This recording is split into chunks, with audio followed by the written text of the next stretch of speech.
Hello and welcome to episode 26 of the Sportscast podcast with me, Liam, Jordan and James. This week we will be having a look at the integral Las Vegas Grand Prix, the final of the Cricket World Cup, a little bit of a NFL mid-season review, and then the football, which was the international break.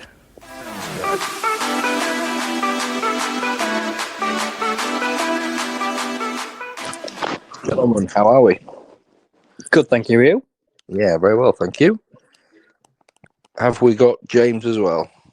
Yeah, I'm here. How are you? All right? Yeah, not too bad, sir. Good. I think the best place to start would be the Vegas Formula One, the big shiny new toy. What was your thoughts? Really long awaited, really overly, not overly hyped, really hyped Grand Prix. Obviously the first time we've raced in Vegas, that makes it 4 US based races. I don't think it's the first time we've raced in Vegas. Didn't they race in Vegas? No. Yeah. So we have raced in Vegas 30. before.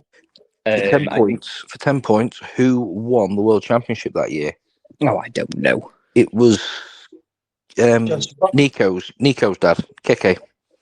Ah, there you go. I'll rephrase that. He won that race. Well, here's another fun little fact for you, is that the last time that we raced in Las Vegas, the only driver that was alive was Fernando Alonso. Yeah. he's the answer to a lot of the who was the one, the first, the oldest, the last one, the only one alive, anything. Yeah. Being 106 or whatever he is now. Yeah. So the weekend didn't start in the best way for Formula One and for Liberty Media, who have got a huge investment into the Las Vegas Grand Prix. With around 9 minutes into FP1, Alex Albon's car kind of dislodged or made a manhole cover stand just proud of the circuit.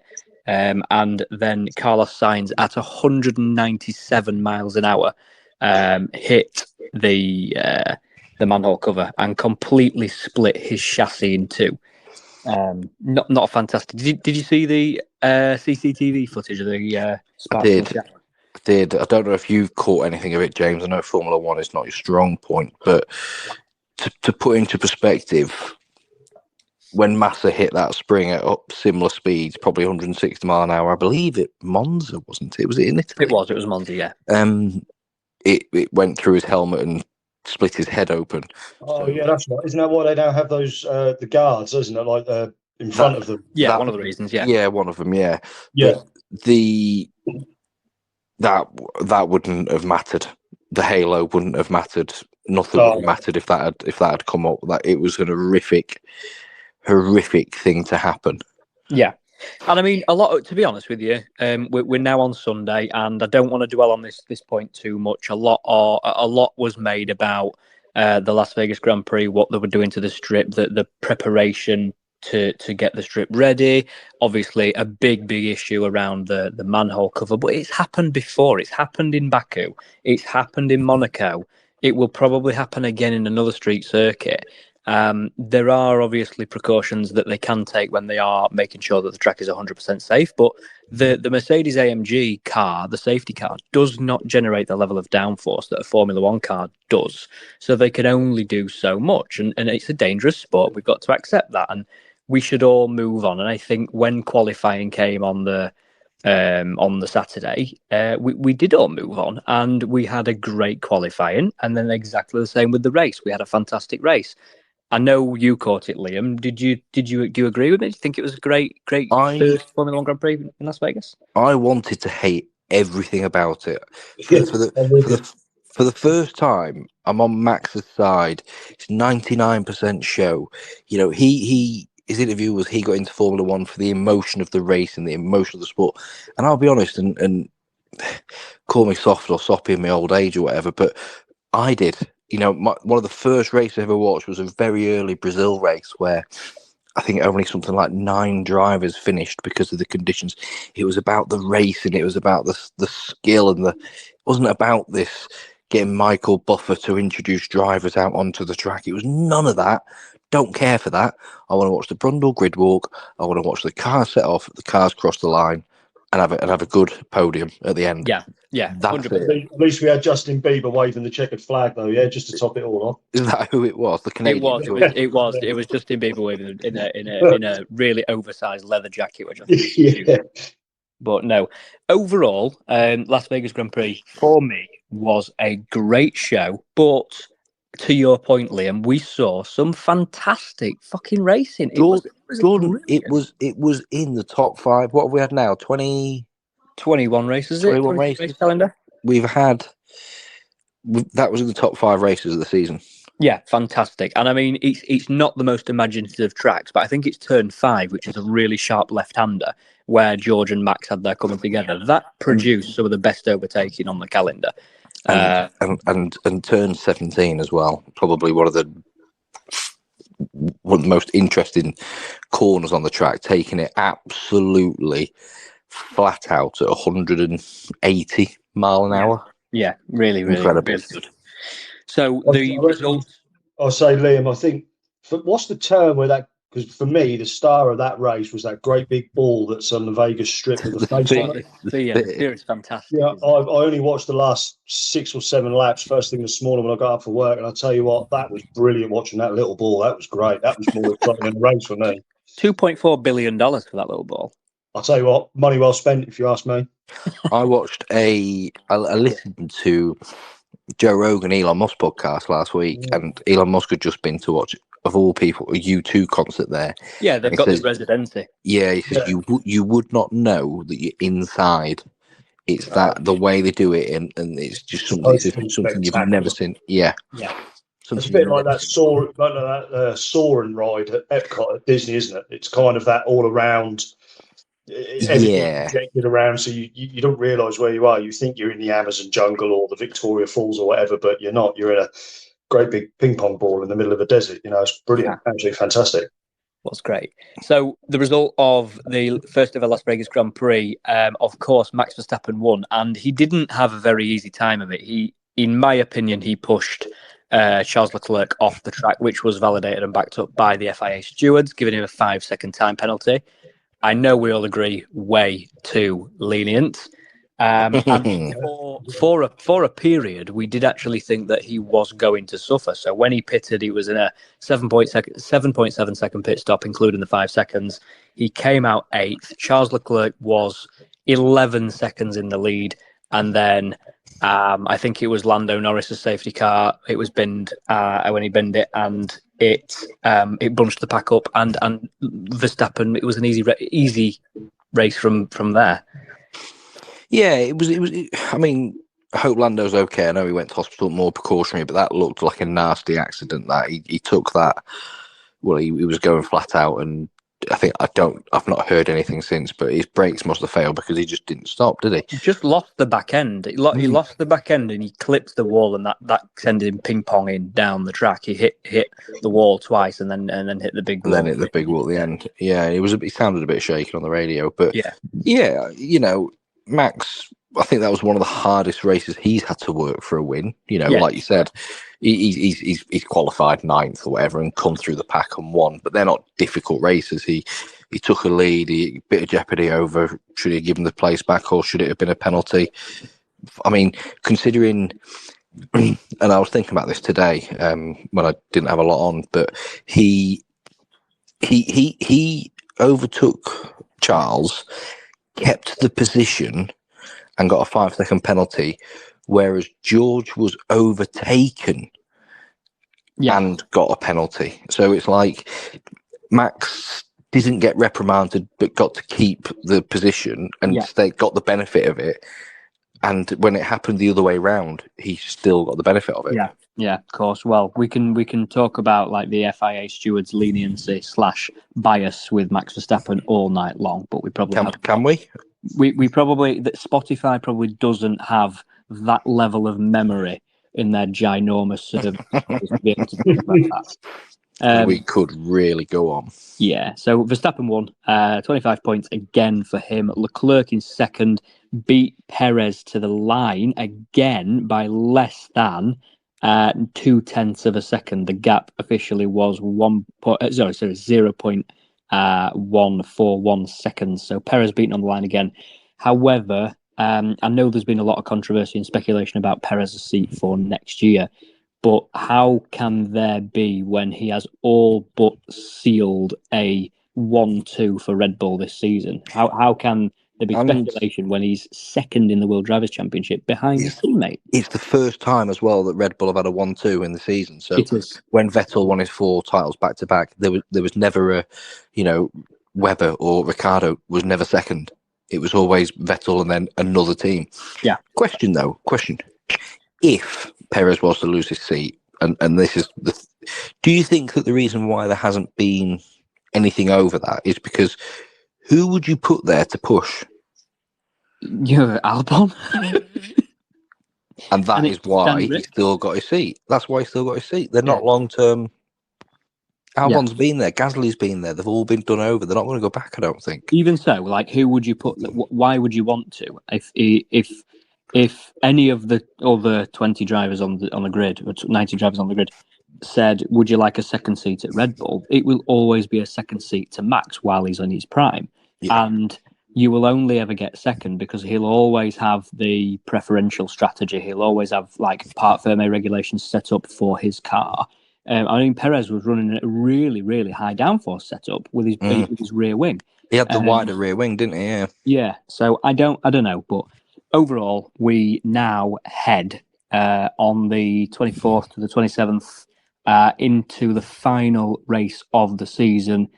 Decent constructor battles still to play out from second all the way down to 8th. Williams have scored some really good points this weekend. Alexander Albon. I don't think it's Logan Sargent actually had the points. Oh, I can't remember. He qualified high. Him and Albon were running high, but then I think Albon went from sort of 6th to 9th quite quickly, didn't he? Yeah. So there's still all to play for. Arguably one of my favourite races. It wasn't my favourite a few years ago, but it has grown on me, Abu Dhabi. It's a great way to end the season. It's a shame that the season is coming to an end because we like Formula One, but I feel like it has been a very enjoyable season. We've seen McLaren come from absolutely the back of nowhere, to pulling out over a second per lap improvement as an average across the entire back end of the season. And plenty of podiums. Yeah, Aston Martin going backwards. Williams under James Vowles really, really improving. So it's a lot to look forward to for the final race, even more so for the 2024 season. Good. Has anyone caught the Cricket World Cup?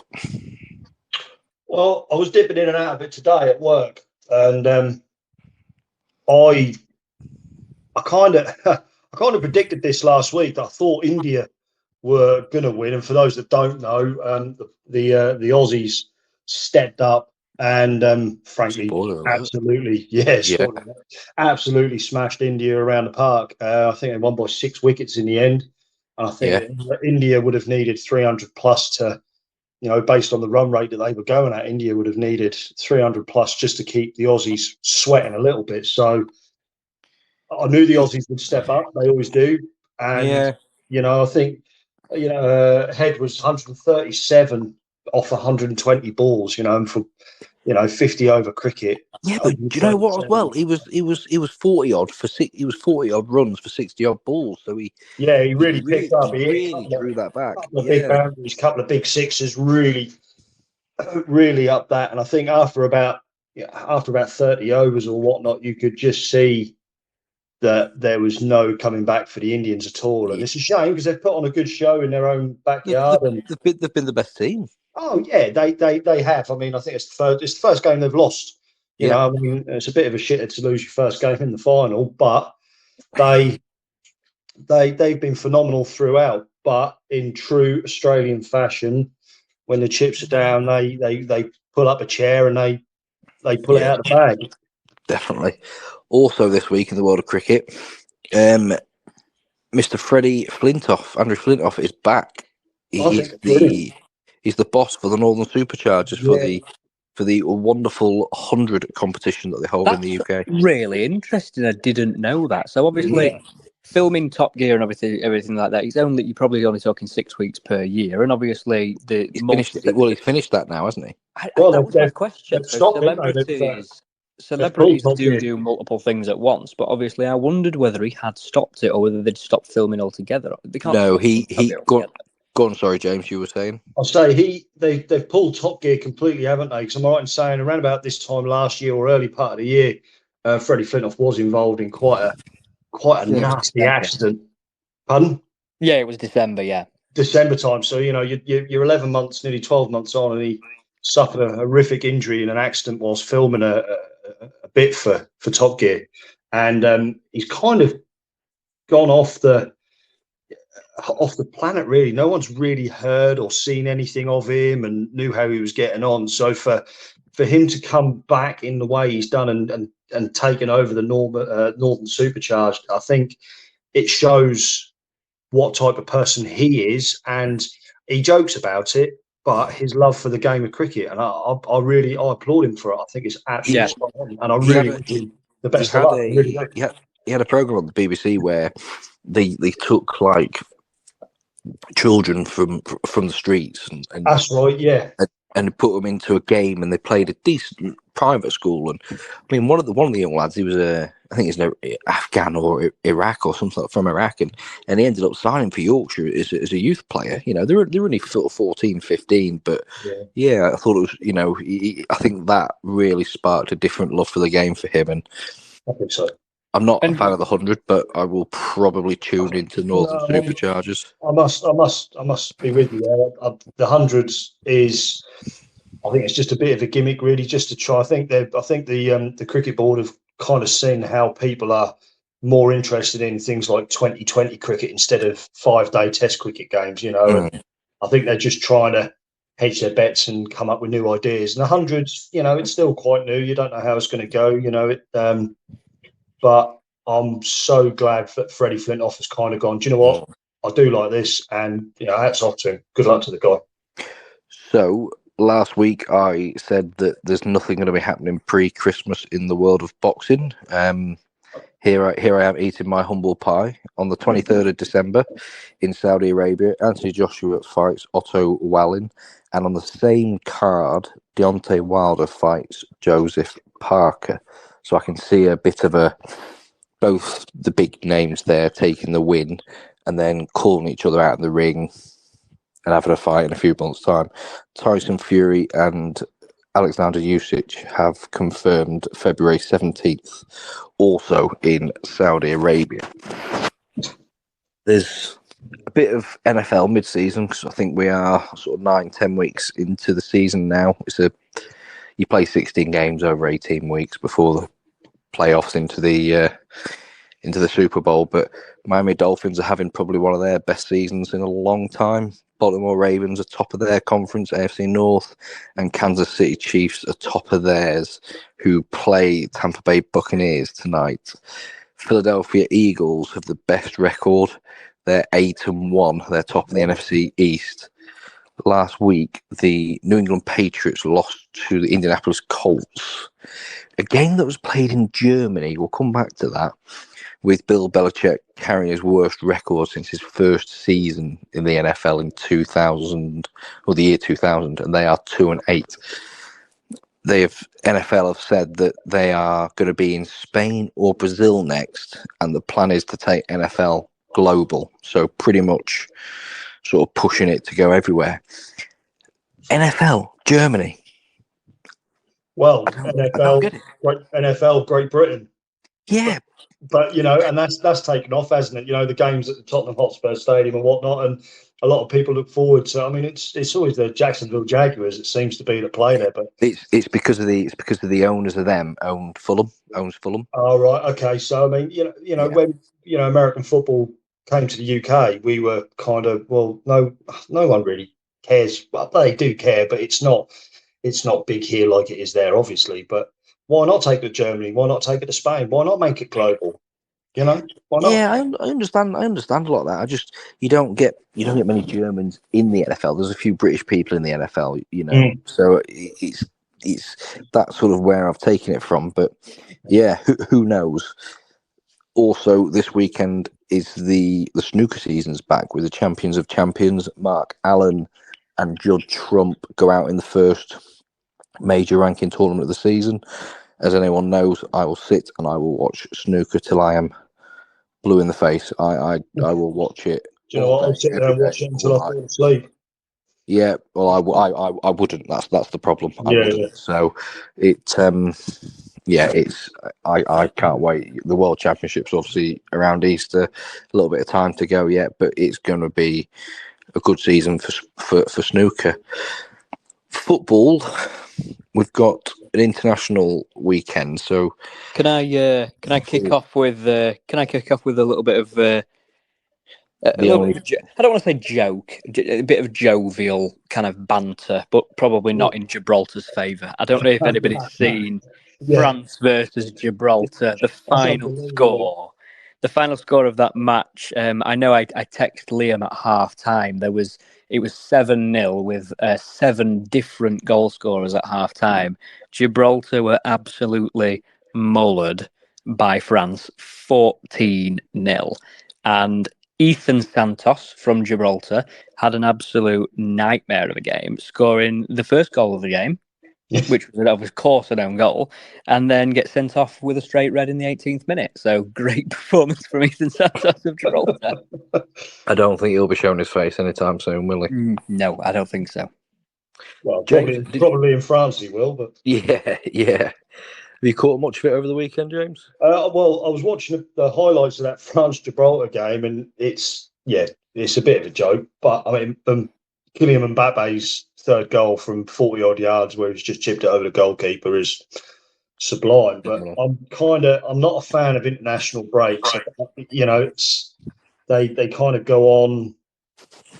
They kind of take the fun out of the football season for me, and I'd like to see. I know you have your England, your Germany, your France, and you get put into groups with Gibraltar, San Marino, and teams like that.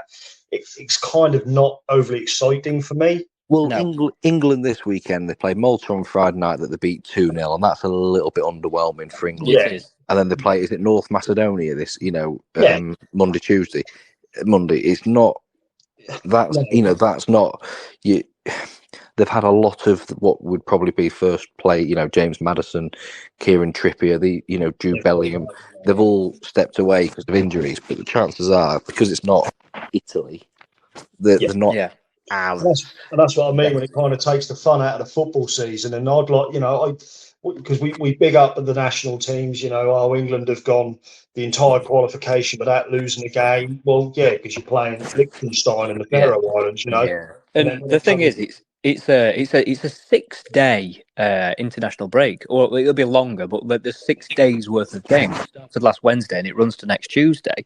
Yeah. So it's quite a lengthy one. It's the Euro qualifications, though, isn't it? But at the same time, I think there's in other international. So there's like the America's tournament that's ongoing at the moment, because I know that Uruguay are playing Bolivia or somebody tonight. Multiple ones at once. So kind of the world is unified with no club football, so we're all miserable around the world. It's boring, isn't it? It's horrible. I mean, I'd like to see. I mean, this will all these qualifiers will result in a competition with the Europeans, and I would like to see a competition. All those small, in quotes, smaller teams like North Macedonia, San Marino. Why don't we have a tournament for them? That's a great point, because they get battered absolutely every game they play against France and England. Why not have like a League Two, like a League One or Championship version of an international tournament? That's a great point. And personally, I think that one would probably be more interesting to watch in the long run. Watching San Marino finally beat Liechtenstein or whatever. So why don't we do that? I mean, I think it would be for some interesting viewing. What they have done in the world of rugby is and this was, there was some fantastic games. It was Portugal, I think. No, Georgia beat Fiji in the World Cup in a group game. Yeah, okay, it wasn't a pinnacle game, and both teams were, out and through, etc. But they have brought through like a tier 2 tournament where Portugal, they don't get enough games at that level. Because they were rumoring around about having a promotion relegation, weren't they, with the Six Nations, with that, bottom of six and things. I'm not saying do that in regards to the football. But what they should do, what they should do is they should have little mini tournaments. So international break happens in September, October, November, and then goes again in March-ish time. What they should potentially look at doing, and it's already the fixtures are congested up through the season. I understand that, but they should have a little, maybe like 4 games early September in over a 2-week period. Do the same again in March, and like you say, that's your qualification thing. And then when there is the Euros, the teams that don't qualify, they have the tier 2 Euros, and they can go and get the game time, the experience, because they don't get together as nations. They don't get together and play enough games. No, I think it's a great. Yeah, I'd love to see something like that, but it will never happen because it doesn't bring the revenue in as it does watching Germany versus France. Belarus versus Andorra won't bring in that type of money. No. Just before I move on from football, I'm just keeping up to date with the scores from tonight's Euros qualifiers. There's not a huge amount going on in 4 out of the 5 games, but Scotland-Norway is currently 2-2 in the 36th minute. Georgia are holding Spain as well. So Spain, I mean, they're not having the world's best time at the minute, and we sort of briefly touched on it during the week. For me, Spain have been the greatest team I think I've ever seen play football. Okay, well, okay. Not this team, but but in modern history, I see what you're saying. The 2008-2012 Spanish team, for me, is probably the greatest international football team we've ever seen. They won the 2008 Euros, the 2010 World Cup, and the 2012 Euros. You had Xavi, Iniesta, Puyol, Fabregas, Gerard Piqué, Sergio Busquets. I'm sure up front you'd have had a Fernando Torres, David Silva. Can anyone think, or who would be yours as best international team of all time? I think. Go on, James. No, Jordan, after you. You're right. Probably Brazil, and I know I think they've won the World Cup 5 times, haven't they? Brazil. Yeah. So for me, like when I mean, I've not got as much kind of football history kind of knowledge as you guys. I only know what I've watched, and like Ronaldo, Ronaldinho, Kaká, that era of Brazil player. They brought so much flair, but also so much control. And it was like a joy to watch. Brazilian football to watch was absolutely unbelievable in the same kind of era as like tiki-taka football. Like it had its own kind of flair, and I really, really enjoyed watching that kind of kind of football. And the team that they had was dominant. They were, but not at a world level. They last won the World Cup in 2002. They've won like the Copa America 3 times since then. But I don't know. For me, like you say, Kaká, one of my favourite players of all time. Ronaldinho was unbelievable. But that Spanish team won 3 back-to-back tournaments. James, what do you think? Well, a little bit biased in a way because most of my club, Arsenal's players played for them, but I would have gone for the France team, the 98 through to 2002, where you had players. The goalkeeper Fabien Barthez, he was a great player, and then you had your Patrick Vieira's, your Marcel Desailly, Robert Perez, Zinedine Zidane. Zinedine Zidane is probably he's not spoken about much, but when you look at what he used to do and how he used to play, he's got to be up there within the top 10 players of all time for me, anyway. He scored my favourite ever goal in the Champions League final when the ball fell out of the sky and he left foot volleyed it into the top corner. Huffed it, and you had, your Nicholas Anelka, Christophe Dugarry, and for me, probably the best striker the Premier League has ever seen in Monsieur Thierry Henry. And I just think that French team winning France 98 and then Euro 2000, unfortunately losing out to Brazil in the 02 final. I just think that group of players that stayed as one throughout those years, it was, I think, great. And then you have who's coach from now? Not the birth, is it? Blanc. Blanc, who played for his national team, won the World Cup, captained them for the World Cup in '98, then went on to manage them. He's kind of kept that thing going, even in today's game with Anton Griezmann, who is phenomenal in my opinion. I think he's wasted in the league. He could have done massive things in the Premiership. I think he's brilliant, and and Olivier Giroud, all-time French scorer. He's kind of carried that on. So for me, the best international team, certainly in the last 30 years, is the French team. Yeah, I can definitely see that. And Giroud still scoring goals at he got 2 last night, didn't he? Late on, yeah, so, 37-year-old. So no, he's. I can see that, and that would have been my second pick. But from memory, they won that World Cup, and then didn't they go out of the Euros in 2000 in the group stage? I think they did, yeah. But then obviously went to the World Cup 2002, and I think that's when they did lose to Brazil, didn't they? No, did they not win? I thought they won the Euro 2000. I could be wrong, but I mean, either way, I'm not sure. I just vaguely remember they had the. No, you're right. Sorry. Yeah, France did win. Yeah, they beat Italy in the final. Yeah, they did. Yeah. It must have been then the 2002 World Cup.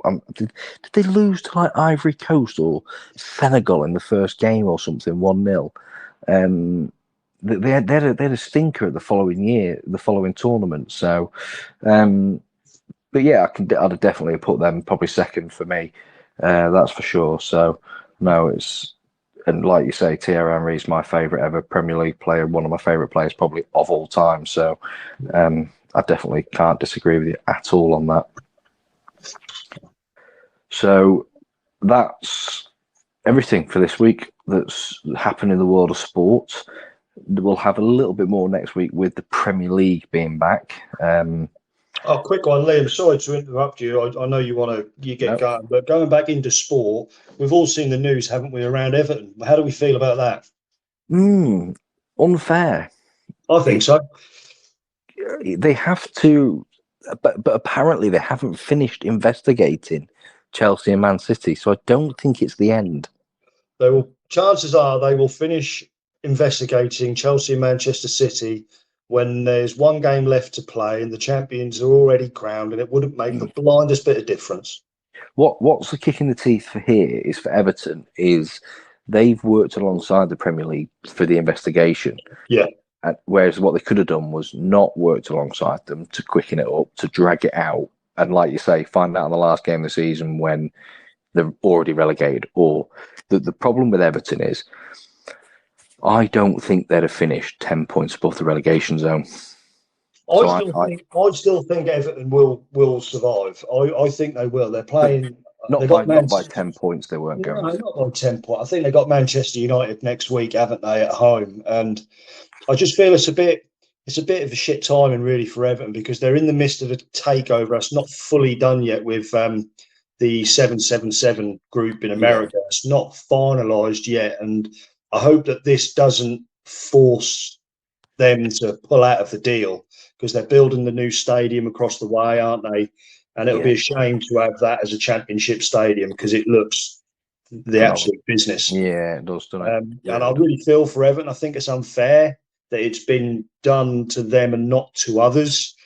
But maybe this will make some teams go, oh no, the Premier League actually do mean what they say. And it might make for some interesting transfers in the future, maybe in January, we'll see. Yeah, fingers crossed. It'd be a shame, like you say, big club, never been out of the top flight to go down there. So, no, well, I will catch you both next week. Take care. Catch you later. Take care.